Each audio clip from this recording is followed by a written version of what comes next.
Good morning, everybody. And, what a great message that Jay just laid out. One of the things that I really liked about it was simplicity, right? The simplicity. And, one of the things that we tend to do from a security practitioner perspective is overcomplicate things. And really the message today that I'd like you all to take away from is we all play a role in that security ecosystem.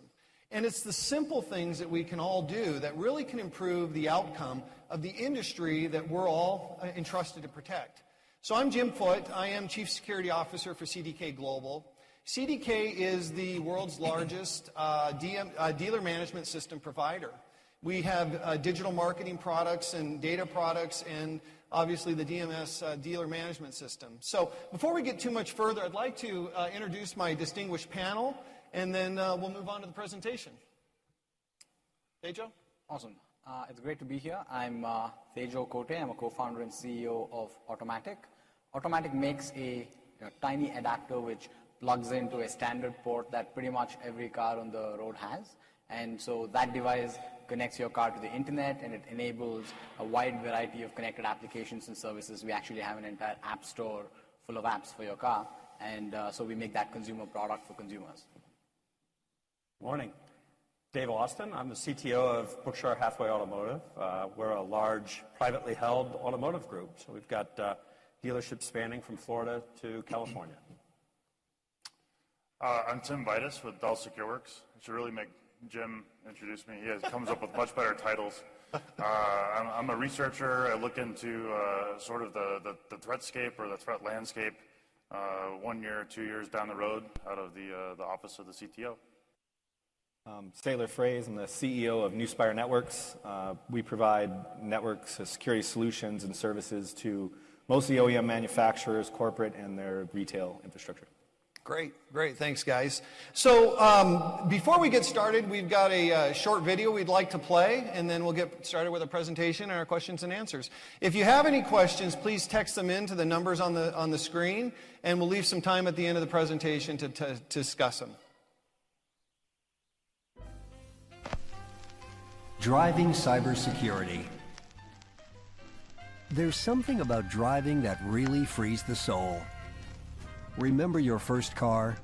When gas was cheap and all you needed was an open stretch of road? Those were the good old days. Even safety seemed simpler back then. But in today's connected era, safety is no longer just about seatbelts. Recent hacking stunts have shown that we're vulnerable, and increasingly so. Accidents can happen not only in the physical world, but in the cyber world as well. A seamless connection. Consumers expect a seamless connection between personal devices and their cars. Freedom means Bluetooth calls and hands-free texts, or using an app to pay for coffee at their favorite drive-thru. In fact, 80% of consumers say the connected car experience should be the same as at home. But as we integrate digital technologies into our cars, it's becoming harder to ensure cybersecurity. Did you know? Did you know that each day, the typical car dealership confronts 7 unwanted port scans, 153 virus attacks, and 3,000 failed login attempts to their system? That's up 56% since just last year. And every new app or device that drivers bring into their cars is a potential weak link. As an industry, we've made great strides on safety and reliability. But our evolution on cybersecurity is incomplete. Complex supply chains and the lack of uniform standards make us susceptible. We believe in a proactive approach, working together as an industry to ensure security, safety, and a pleasurable driving experience. With an open stretch of road ahead, we can address these challenges together. Let the conversation begin. So the reason I love that video is because it takes me back to a day when I was just a kid about this big, driving down the road, standing on the front seat of the car. There weren't even seatbelts, or they were, but they were an option. And your mom slamming on the brakes and her arm, going out. And I'll bet, half the people in the audience still have moms whose arms go out every time they slam on the brakes. But the reality is, what are we protecting? One of the speakers said on Tuesday that this generation is not technology aware, they're technology dependent. And that's the expectation as we enter into this world of the connected car. You know, the reality is this is a massive industry, $2 trillion. And we're going to have 1.7 billion cars on the road in the next few years, and they're all going to be connected. And those cars that aren't connected are still going to be communicating with the cars around them. So what are some of the things that we want to make sure that we protect? It's really consumer confidence. You know, you talk about this industry, we're 3.5% of the GDP of this country. What would happen if the consumers were afraid to get in their car and go drive and buy a carton of milk? What would happen to the United States economy? I mean, these are real risks. And one of the statistics that we look at very closely is 91% of all attacks on big companies start out with small third parties. Companies like CDK, companies like you, that make their way into the big enterprises and ultimately, perpetrate harm against those companies.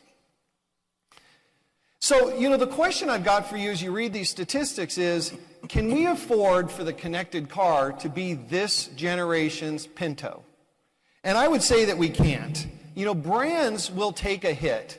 But as you can see by the statistics, the brands will recover. It takes about a year.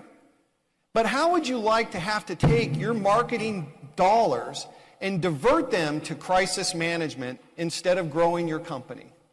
And the brand impact of a cyber attack or a cyber breach that it would have on the smallest and largest companies are substantial.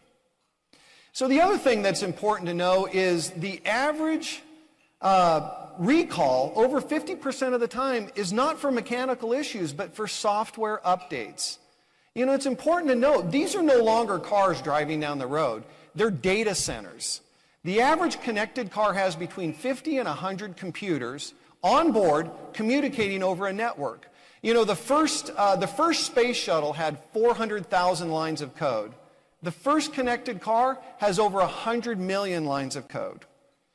And each one of those lines of code is an opportunity for vulnerability. It's a spot where something could be inserted that could affect the reliability and safety of the vehicles driving down the road. This is what the ecosystem looks like, and it's very complex. And in that ecosystem, you've got everything from banks, lending institutions, you've got the manufacturers, the OEMs, you've got companies like CDK and our digital properties trying to build websites and push content. You've got everything in this ecosystem, and the important thing to take away is the entire ecosystem is only secure as the weakest link. Big companies have professional security organizations like CDK, but the reality is attackers are going after companies with 250 employees or less. 30% of the new cyber attacks across all industries are focused at companies with 250 employees or less. So we're all a target, and we all need to be vigilant. I love this quote, because my biggest concern is that we are going to be the next threat surface. As companies start tightening down their controls in the retail space, my biggest fear is that the fraudsters are really going to try to attack the smaller dealerships and the ecosystem within that dealership.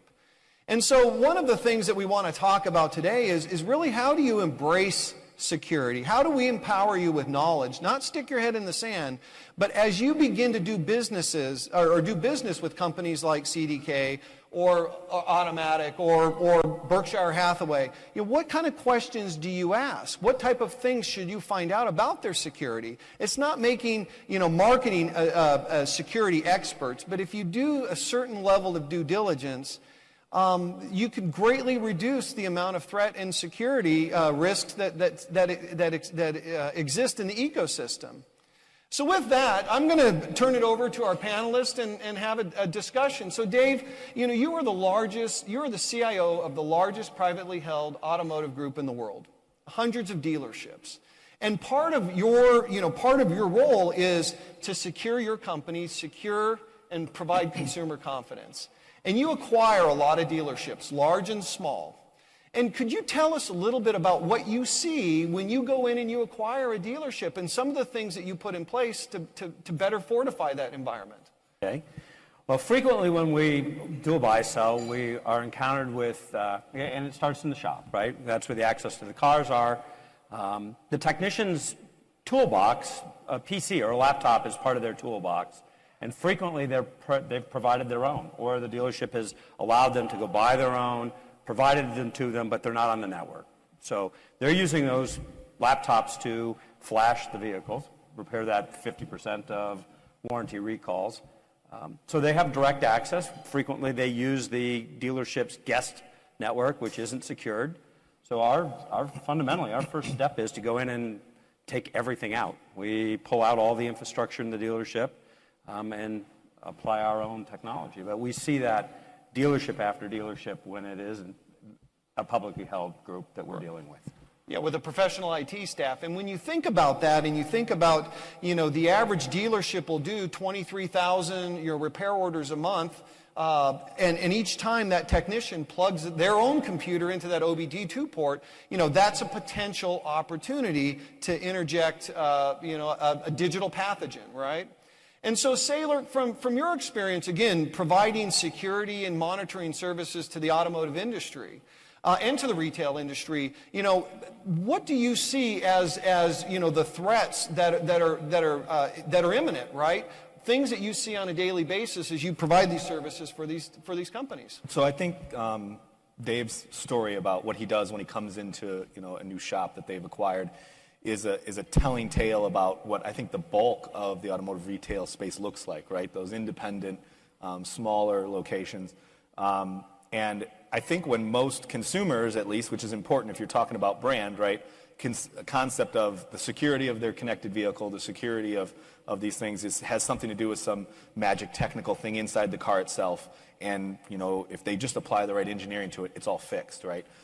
But the reality of the situation is far more complex than that, right? And it goes down through what the infrastructure and the components and the different things that vehicle connects to. And that's a big piece of that is that dealer service area space, right? And what Dave's talking about with ripping those things out and doing it the right way. And the important lesson there is that there's all these different vectors to not only that vehicle, but the corporate infrastructure itself, like we saw in the hack that was in Wired magazine into the Chrysler corporate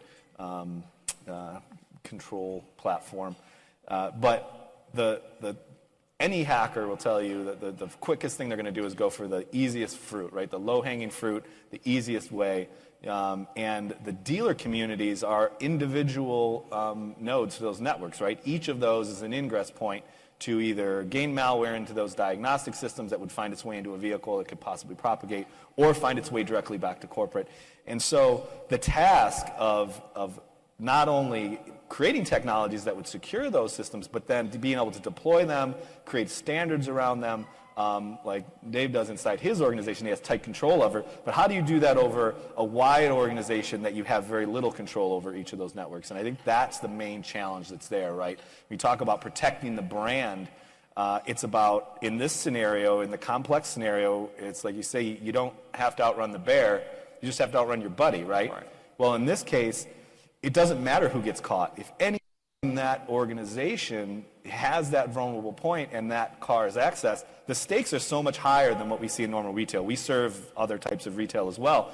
And when credit cards get stolen, it's definitely impacting the bottom line. There's huge brand awareness. You lose foot traffic. But in this case, we're talking about potential safety issues, right?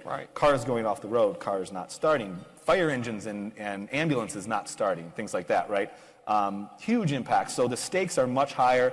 And the problem is much more complex and hard to address. So right. Well, and one of the things that we hear a lot about, and especially as marketing people, is you hear about privacy.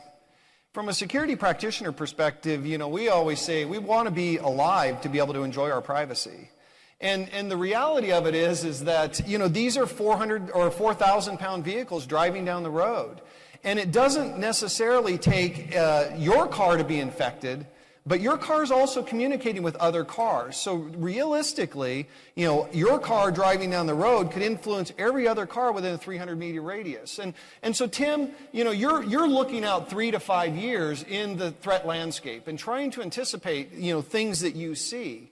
And are you seeing these connections in kind of that threat chain of events as you're doing your research? Sure. The networks are obviously complex. You've talked about the complexity of the dealer networks, the complexity in the car, and the dozens of control units and things like that. There's a lot of technology and then also policy, which is sort of echoing what Saylor and Dave were just talking about, that revolve around sort of the whole picture of the security and protecting the brand and the consumer and life safety and everything, right? And since Saylor sort of opened the door to some of the events that happened, or at least came to light in August, I think it's worth spending a little bit of time to talk about. I think the paper was called Remotely Attacking an Unaltered Jeep, or something close to this, right? And this is, it's important to have some context, because this is really two individuals, talented individuals, but two people, Chris and Charlie, about 3 years of significant effort, but pretty modest budget, relatively speaking, and they're able to, effectively remotely issue commands to an unaltered Jeep, as the title says. But the takeaway from that should really be that the complexity of the systems is sort of encouraging this sort of behavior, and we will see that attackers take the lowest path, or the easiest route, right? Attackers are lazy, hackers are lazy. But from a technical perspective, this is sort of just any complex system, right? From a policy perspective, the way that everything is aggregated is really interesting. So in this particular research, I think that in the public, it's probably fair to say, I haven't done any calculations, that Chrysler sort of got most of the public press on this, right? This is a Chrysler vehicle that has had this bad thing happen to it. Good people did this bad thing, right? But if you look at how it was technically implemented, it's a Chrysler vehicle, but it has a Uconnect central module. Parts of that are manufactured by another provider, Harman, who possibly outsources software and development from there. That's a little bit less clear how all that works. But the vulnerability happens, at that lower level on one chipset and the way it interacts with another chipset. So these two particular chipsets have interacted in a certain way that have increased this vulnerability, that have given Chrysler a lot of press, right? And we're talking about dozens and dozens of these in cars that are being produced now. And from a public policy perspective, this is sort of interesting, right? How do you normally fix these? Well, and historically, mechanical problems, you go in and the dealer fixes it. Right now, more than 50% of these software updates that are happening largely at the dealer. Perhaps some mailing of USB keys, which is like a whole nother issue to be concerned about, right? But in the end, everybody in this room likely knows that some of those cars are not going to make it back to get those updates, right? So how do you protect those consumers where it's been shown publicly, at conferences and in research papers that you can, other people can control this car? And so the way the mitigation has happened in this case anyway is that Sprint has decided to block certain types of communication to that control unit and the Harman system. So we have this small provider that perhaps outsourced a piece of code that then was incorporated into a car, and maybe there was some diligence testing or something that was missed there. But in the end, this cellular network provider has now got this public onus to protect people. And that's an interesting precedent that's been set, I think. Right. And I think the headline said how my Jeep killed me or could have killed me or something like that. So, there were many headlines. It was sensationalized, but I think that's really, again, that's the takeaway is that these threats are real, and and they have significant impacts. And so when you hear Dave talk about how he acquires dealerships and the IT infrastructure and how they rip things out, the propagation of these digital pathogens, right? Something making its way into the ecosystem either through the supply chain or the repair side, or even from a marketing and advertising space, partnering with company like Thejos to bring, services into the infotainment system and into the car experience. Is that plausible?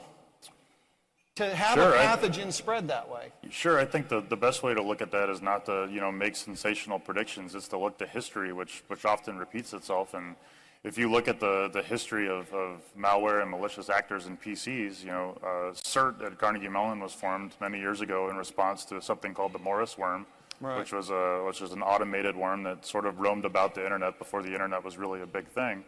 And you can see the progression of malware over time to all of the words that are sort of buzzwordy that you see. There's the rootkits, and there's the different types of threat groups that are politically motivated and financially motivated, and all of those things, right? So that's one data point, and then you can look at something that's a little bit closer to home with mobile. With the release of the first iPhone, if you say that that's sort of the beginning of the smartphone era to today, you can take all of the same data points that we saw on PC and see them happening in mobile and on a truncated timeline, right? Which makes sense because everything's faster and more connected and everything. So it is not a huge leap to say what's the next thing. Maybe the next thing is the connected car, right? And what's the timeline going to be? Well, if history presents itself, it's probably all the same data points on a truncated timeline. Well, and that's a great point. And so Tejo, as we talk about, your company and the services that you provide, aren't you making the problem worse? We have 100 onboard computers in this mobile data center, and now we plug in your device and it becomes 101.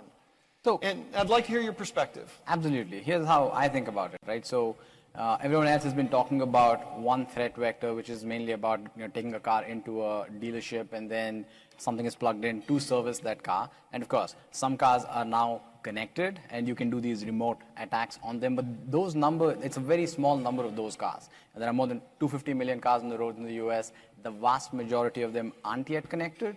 And the threat vector is mainly when you take it in for service or something like that. That's when somebody plugs in a diagnostic tool into your car. But for cars to actually be connected and for a sizable number of cars to be connected to be on the roads, that's going to take a long time. But between here and then, there's going to be a whole other model of connecting cars, which is essentially taking a aftermarket device and plugging it into that onboard diagnostics port. And that's kind of the space that we play in. And we create a consumer product which adds a lot of value to the end user, and we sell it in the Best Buys and the Targets and retail channels and all of that. But similar devices are being given out by insurance companies. They're being given out by dealers now because there is an opportunity for marketers to stay connected to their consumers. And if you have access to what's happening in the car and what's happening, in terms of the user's behavior of driving, all of that is very valuable information, right? But it is absolutely possible to create secure experience for the end user. And so what we have learned and some of the best practices that we have put in place, simple things like, security is not a feature, right? If you ever go through a project and then the conversation about security happens at the end where it's like, okay, now let's think about security. Is everything secure? Okay, it's already too late, right? So security is never a feature that you add at the end. It is something that you bake in right from the very beginning in terms of designing the system end to end. In our case, for example, we go to the trouble of manufacturing our own hardware, and we control the software that runs on the hardware, the apps on the smartphones, the back-end systems. And because we do that, we get to control everything end to end, and it's a secure system, right? And also there's lots of best practices. If you're trying to pick a partner or a vendor, basic questions like, do you do penetration testing regularly, right? So do you pay professionals to break your system? Do you have a bug bounty program? So that's a standard best practice so you have a public stance that if you're a security researcher, you are welcome to try and find holes and vulnerabilities in my system. I'm not going to come after you. I will actually reward you, right? If you find a hole, I will pay you. I will give you a bounty. And so there are many, many things that any partner or vendor could do to make sure that there are no security vulnerabilities. And and I think that's key. And again, one of the key takeaways that we want you to have is we don't want to turn you into security professionals. But as you bring your products and services into this industry is just to ask some of the basic questions, based on some of the information that you've seen here. How do you pen test your applications? Do you have security as part of your culture? So with that, I'd like to find out if there's any questions from the audience, and we'll make sure that we can answer them. Jim, while those are coming up, I'd like to make a point to you singled out Theo. You picked on him a little bit. Yeah. You can't kill the messenger because he's just part of a wave that's coming, right? That third-party additions and integrations in with the vehicle, right? And it does bring a whole litany of other security risks that come along with it. But I think at the end you made a quick point about, you know, all the security measures that you're bringing to bear into the product. And I think it's important, especially from a marketing standpoint, that has to be part of the story that start to be told, right? What's that decision-making process? We heard a lot of different panels and people talk about what information consumers have to have and all the data points they have to buy a vehicle. And I think security in the future needs to be one of them, right? What is the OEM investing in it? What is my dealer group that I'm buying from investing in it? That's a differentiator between buying a car from David or from somebody else. And I think that's an important part of the story that from a marketing standpoint is going to be part of that decision. It's going to be part of the story. No, I mean, this is a really complex issue, you know, that we're facing in the industry. And maybe it would be nice if we could just go down, for each of you, what's the one sort of key takeaway that you'd like everyone to get? We're talking about what questions people should be asking of you as professionals. So what's the one thing, if everybody was going to take out of this room, that you would suggest? From my perspective, I think it's, looking at security as a journey, not an event. And one of the things we always say is don't let perfection be the enemy of good. Keep it simple. And again, that's why I love Jay's message, because it doesn't have to be millions of dollars of investment in cybersecurity task force and guys like me and those types of things. But just asking the simple question of the people that you do business with. I know Dave, for example, he's got a very extensive questionnaire that he gives guys like me when they do business with his company. And it's you as executives have that responsibility to ask the same thing of the people that you do business with and the services you provide. So that's my perspective. Okay. I'm security first. Yep. Right? It's like you said, we start with security and we end with security. So security first. It's a culture. It really is. And if there's some pain involved with it, we have to, Jim mentioned it, we went through some pain a couple of weeks ago where I wouldn't let them into our network, CDK, and just said, no, that's not going to work. So it's going to be awkward, it's going to be inconvenient, but security first. Yep. So I'll reiterate what I said earlier about how security is not a feature, and it has to be part of the culture of the organizations that work on these products. It has to be, as important as keeping your servers up on the back end. And so we don't ever you don't market the fact that, hey, I have a website, it never goes down. Okay, like that's something really, really basic, but people don't look at security like that, but it has to be considered that way, right? It has to be deeply embedded into the culture of organizations and the process of how you build products, and it's not something that you layer on top right at the very end. And so I think everybody in the ecosystem has to hold the vendors and partners and technology providers to the standard where the consumer at the end of the day doesn't have to suffer. Yeah. I think that it's important for us to understand that there's policy aspects and there's technology aspects, and the auto industry is sort of relatively immature in some of the technology aspects, getting a little bit better sort of on a per component basis, but nobody's really taking the step back to look at how the components are working at aggregate and intersecting with each other. And it's easy to think about that like within the car, but it's also very easy. It's not much of a leap of faith to extend those components beyond the car into the dealer networks and the add-on components and all of the pieces. So I think it's going to be very important for the future as an industry to look at security as a sort of a holistic picture. And in many ways that echoes comments that you guys have already said. I think I have two things. The first thing is that we talk about this and you talk about this technology and it feels like you're talking about the future and all these things, but not only the hack that Tim was talking about earlier about into the Chrysler network, but just recently in the last 3 or 4 weeks there was another instance where a gentleman named Craig Smith found a way how to infect a diagnostic system at a dealership and basically put it out there. But it really showed that was a way that malware could propagate using a diagnostic tool into multiple cars and create like a botnet of vehicles, right? Hypothetically. So I guess my point in that is that the future's now with this, right? The technology's there, the vulnerabilities there, the risks are there. It's all happening right now. It's not something we got to plan for in the future. It's something we need to address today. That being said, The most important, I think, equation in this, and Tim mentioned policy a few different times. I think that if we're waiting for government or somebody to come in, even standards, industry standards, to come in and save us from this with some type of policy, we just need to look at what's happened in other industries. In this case, if you look at PCI, which is not a law, it's a regulation in an industry that people follow and don't follow. And what's happened with credit cards, and what you see in the news with credit cards being lost, that policy probably isn't going to jump ahead of this, what's happening right now. And the thing with it is the stakes are so much higher, which we mentioned before. So I'm hoping that the consumers, the people in the industry, but most importantly, I think the consumers have to create some type of action here, right? We know that some people stopped shopping at Target after all that went down for a while. I have to chase my wife around to tell her not to go there, unsuccessfully.